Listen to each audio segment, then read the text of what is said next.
আসসালামু আলাইকুম সবাইকে। আশা করছি তোমরা বেশ ভালো আছো। সহজ এডুকেশনের আজকের ক্লাসে তোমাদের সকলকে আমন্ত্রণ জানাচ্ছি। তোমরা দেখতে পাচ্ছ যে আজকে আমাদের আলোচনার বিষয়বস্তু হচ্ছে চাহিদা স্থিতিস্থাপকতা। তাহলে চাহিদা স্থিতিস্থাপকতা বোঝার জন্য আমাদেরকে প্রথমেই বুঝতে হবে যে স্থিতিস্থাপকতা বিষয়টি কি। কোনো একটি অপেক্ষকে বিদ্যমান যে সকল স্বাধীন চলকগুলো রয়েছে আমরা যদি সবগুলোকে স্থির রেখে যে কোনো একটির পরিবর্তনের কথা চিন্তা করি, অর্থাৎ যে কোনো একটির যদি শতাংশিক পরিবর্তন আমরা চিন্তা করি, তাহলে এই অপেক্ষকে বিদ্যমান যে অধীন চলকটি থাকবে তার যে শতাংশিক পরিবর্তন হয় সেটি কিন্তু স্থিতিস্থাপকতা প্রকাশ করে। অর্থাৎ এর যে অনুপাত কিংবা হার কিংবা মাত্রা রয়েছে এটি হচ্ছে স্থিতিস্থাপকতা। তাহলে আমরা যদি সংক্ষেপে বলার চেষ্টা করি তাহলে হবে কোনো একটি অপেক্ষকে বিদ্যমান স্বাধীন চলকগুলো স্থির রেখে যে কোনো একটি স্বাধীন চলকের শতাংশিক কিংবা আপেক্ষিক পরিবর্তনের ফলে ওই অপেক্ষকে বিদ্যমান যে অধীন চলকটি রয়েছে তার যে শতাংশিক বা আপেক্ষিক পরিবর্তন ঘটে তার অনুপাতকে আমরা স্থিতিস্থাপকতা বলবো। এবারে আসি চাহিদা স্থিতিস্থাপকতা। চাহিদা স্থিতিস্থাপকতা আমরা বোঝার জন্য আমাদের একটু স্মরণ করতে হবে চাহিদার যে অপেক্ষক রয়েছে সেটি। আমরা চাহিদা অপেক্ষক পেয়েছিলাম ইউডি equal to function of price, income, time, substitute গুডের প্রাইস বা পরিবর্তক দ্রব্যের দাম, কমপ্লিমেন্টারি দ্রব্যের প্রাইস কিংবা পরিপূরক দ্রব্যের দাম, বা এমন আরো অনেকগুলো স্বাধীন চলক ছিল যেগুলোর পরিবর্তনের কারণে আমাদের কিন্তু চাহিদার পরিমাণ পরিবর্তন হচ্ছিল।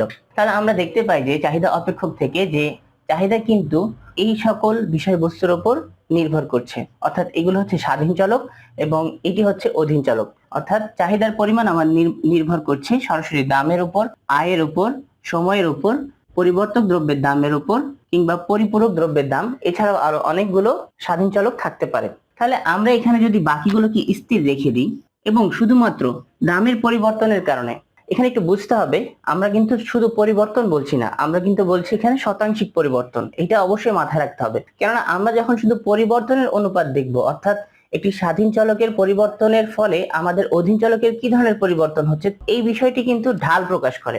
যখনই আমরা এখানে শতাংশিক পরিবর্তন কথাটি যুক্ত করব তখনই কেবল এটি স্থিতিস্থাপকতা প্রকাশ করবে। তাহলে আমরা এখানে যদি দামের শতাংশিক পরিবর্তনের ফলে আমাদের চাহিদার কি ধরনের শতাংশিক পরিবর্তন হচ্ছে এই বিষয়টি অনুপাত আকারে প্রকাশ করি, তাহলে যে স্থিতিস্থাপকতা পাবো ওইটাই হচ্ছে চাহিদা স্থিতিস্থাপকতা, কিংবা এটাকে আমরা বলতে পারবো চাহিদার দাম স্থিতিস্থাপকতা। এখানে দামের পরিবর্তে যে কোনো স্বাধীন চলক হতে পারে। তাহলে আমরা যদি আয়ের ক্ষেত্র দেখি একই রকম হবে। কোনো এক ব্যক্তির যদি আয়ের শতাংশিক পরিবর্তনের ফলে ওই ব্যক্তির চাহিদার যে শতাংশিক পরিবর্তন হচ্ছে তার অনুপাতকে কিন্তু আমরা বলতে পারি চাহিদা স্থিতিস্থাপকতা, তবে ওটি হবে চাহিদার আয় স্থিতিস্থাপকতা। তাহলে আমরা সরাসরি বিষয়টিকে একটু গাণিতিক আকারে প্রকাশ করার চেষ্টা করি। আচ্ছা, গাণিতিক ভাবে দেখার আগে তোমাদের আরেকবার একটু স্মরণ করিয়ে দিতে চাই যে চাহিদার দাম স্থিতিস্থাপকতাটা কি। চাহিদা অপেক্ষকে বিদ্যমান অন্যান্য সকল স্বাধীন চলককে স্থির রেখে কেবল দামের শতাংশিক পরিবর্তনের ফলে চাহিদার যে শতাংশিক পরিবর্তন ঘটে তার অনুপাতকে আমরা বলতে পারি চাহিদার দাম স্থিতিস্থাপকতা। তাহলে এবার দেখে নিই এটিকে আমরা গাণিতিক ভাবে কিভাবে প্রকাশ করব। আচ্ছা, আমরা একটু আগে যে সংজ্ঞার কথা বলছিলাম ওই সংজ্ঞাটাকে যদি আমরা গাণিতিক ভাবে প্রকাশ করি তাহলে এমন একটি রূপ পাবো, অর্থাৎ চাহিদার দাম স্থিতিস্থাপকতা সমান লিখতে পারবো আমরা যে বলছিলাম যে দামের শতাংশিক পরিবর্তনের ফলে চাহিদার যে শতাংশিক পরিবর্তন হয় তার অনুপাতকেই আমরা চাহিদার দাম স্থিতিস্থাপকতা বলছি। তাহলে এই যে আমরা দেখতে পাচ্ছি যে এখানে আমরা অনুপাত আকারে প্রকাশ করেছি, অনুপাত মানে তো ভগ্নাংশ, তোমরা জানো।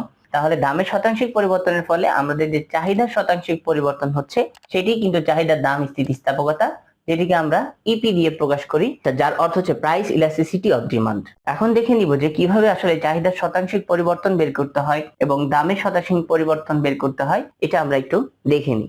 আমরা ধরে নিই যে কোন একটি দ্রব্যের প্রাথমিক চাহিদা এর পরিমাণ ধরলাম আমরা কিউ, এবং পরিবর্তিত চাহিদার পরিমাণ ধরে নিলাম কিউ প্রাইম। এখন আমরা দেখব যে চাহিদার পরিবর্তনটা কি। চাহিদার পরিবর্তনকে কিন্তু আমরা ডেল কিউ দিয়ে প্রকাশ করব, ডেল কিউ। তাহলে ডেল কিউ দিয়ে যদি প্রকাশ করি তাহলে আসলে চাহিদার পরিবর্তনটা কি হচ্ছে দেখো, আমরা যে পরিবর্তিত চাহিদা পেলাম এ থেকে যদি আমাদের প্রাথমিক চাহিদা যদি বিয়োগ করি তাহলে কিন্তু আমরা চাহিদার পরিবর্তনটা পেয়ে যাব, অর্থাৎ হচ্ছে কিউ প্রাইম মাইনাস কিউ। তাহলে আমরা পেয়ে গেলাম চাহিদার পরিবর্তন। আমরা কিন্তু চাহিদার স্থিতিস্থাপকতা থেকে দেখেছি যে আমাদের কিন্তু চাহিদার পরিবর্তন না, চাহিদার শতাংশিক পরিবর্তন প্রয়োজন। তাহলে চাহিদার শতাংশিক পরিবর্তনটা কি ওটা একটু দেখি। এই চাহিদার শতাংশিক পরিবর্তন হলো আমরা যে চাহিদার পরিবর্তন পেয়েছি এটা থাকবে উপরে আর নিচে থাকবে হচ্ছে প্রাথমিক চাহিদা। এটাকে যদি আমরা 100 দিয়ে গুণ করে দিই তাহলে কিন্তু আমরা চাহিদার শতাংশিক পরিবর্তন পেয়ে যাচ্ছি। আচ্ছা, ঠিক একইভাবে আমাদেরকে বের করতে হবে দামের ক্ষেত্রে, যেহেতু আমরা চাহিদার দাম স্থিতিস্থাপকতা আলোচনা করছি। তাহলে একইভাবে আমরা বলতে পারি যে প্রাথমিক দাম ধরে নিলাম পি টাকা, পরিবর্তিত দাম ধরে নিলাম, দামের পরিবর্তন একইভাবে আমরা লিখতে পারবো হচ্ছে ডেল পি ইকুয়াল টু কি পাবো, পরিবর্তিত দাম পি প্রাইম মাইনাস প্রাথমিক দাম। আচ্ছা, কিন্তু আমাদের বের করতে হবে দামের শতাংশিক পরিবর্তন। তাহলে আমরা দামের শতাংশিক পরিবর্তনটা বের করে ফেলি। একইভাবে কিন্তু আমরা চাহিদার শতাংশিক পরিবর্তন যেই সূত্র অ্যাপ্লাই করে পেয়েছি, একই সূত্র থেকে কিন্তু আমরা দামের শতাংশিক পরিবর্তন পেয়ে গেলাম del P divided by P into 100%। তাহলে এই জিনিসটাকে যদি আমরা আমাদের যে চাহিদার দাম স্থিতিস্থাপকতার সূত্র সেখানে বসাই, তাহলে কিন্তু আমরা চাহিদার দাম স্থিতিস্থাপকতা নির্ণয়ের যে সূত্রটি সেটি আমরা বের করে নিতে পারবো। আচ্ছা, এবারে আমরা একটু আগে যে দেখলাম যে আমরা কিভাবে চাহিদার শতাংশিক পরিবর্তন বের করেছি এবং দামের শতাংশিক পরিবর্তন বের করেছি, এবং এটি হচ্ছে আমাদের দাম স্থিতিস্থাপকতা বের করার সূত্র।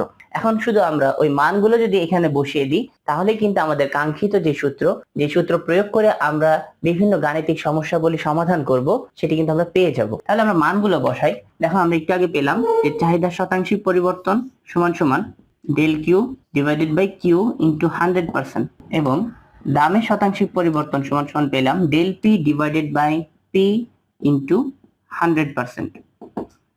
এখন আমরা চাইলেই কিন্তু এই 100 কেটে ফেলতে পারি, এবং এই জিনিসটিকে যদি এখন এইখানে যে আমরা ভগ্নাংশটি পাচ্ছি এটিকে যদি আমরা আবার রিঅ্যারেঞ্জ করি, আমরা দেখতে পাবো যে এখানে ভাগ অবস্থায় আছে। তাহলে আমরা এখানে যদি গুণ দিয়ে দিই তাহলে এটি কিন্তু উল্টে যাবে। তাহলে দেখো কিভাবে হয় বিষয়টি, del Q by Q into P by del P.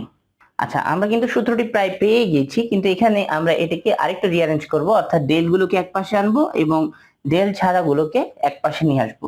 তাহলে ডেল গুলোকে যদি এক পাশে নিয়ে আসি তাহলে আমরা পাবো del Q by del P into P by Q.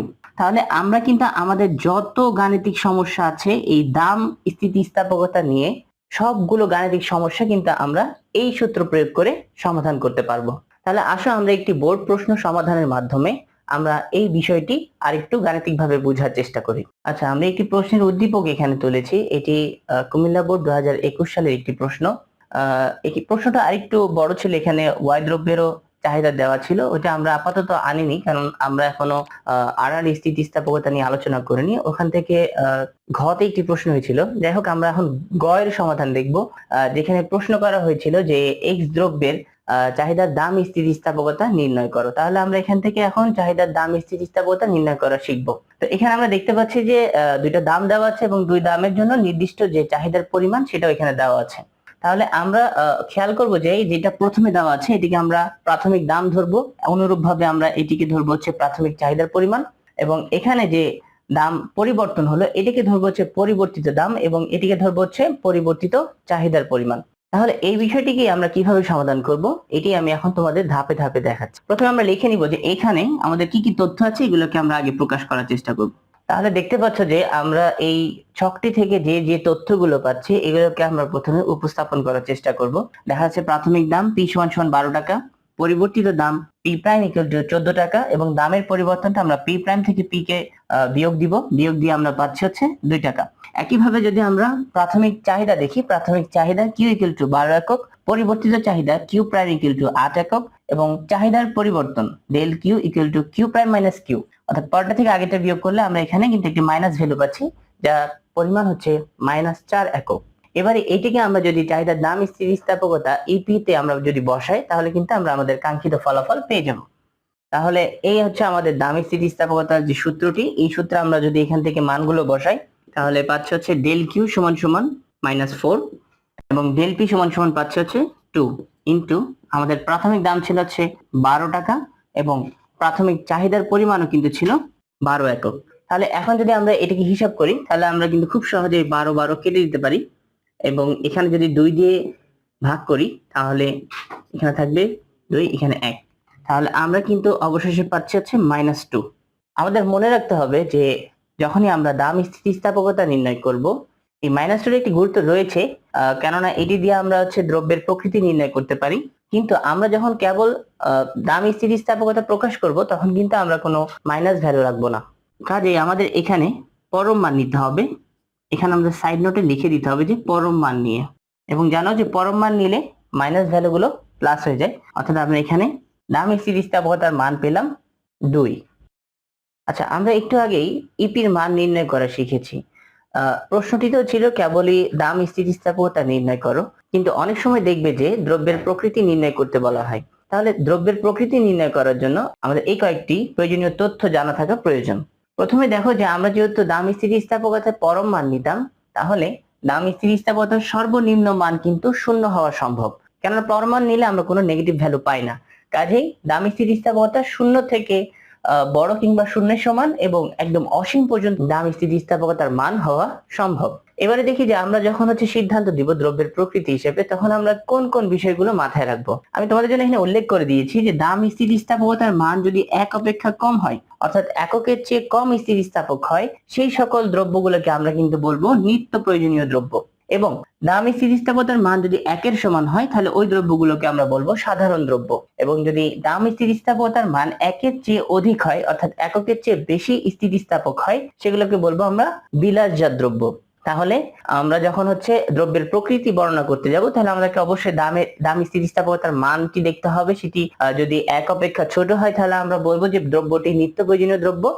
এবং যদি সেটি একক স্থিতিস্থাপক কিংবা যদি ইপির মান 1 পাই, আমরা সেটিকে বলবো আমরা সাধারণ দ্রব্য। এবং যদি দাম স্থিতিস্থাপকতার মান 1-এর অধিক পাই, তাহলে আমরা সেটিকে বলবো বিলাসজাত দ্রব্য।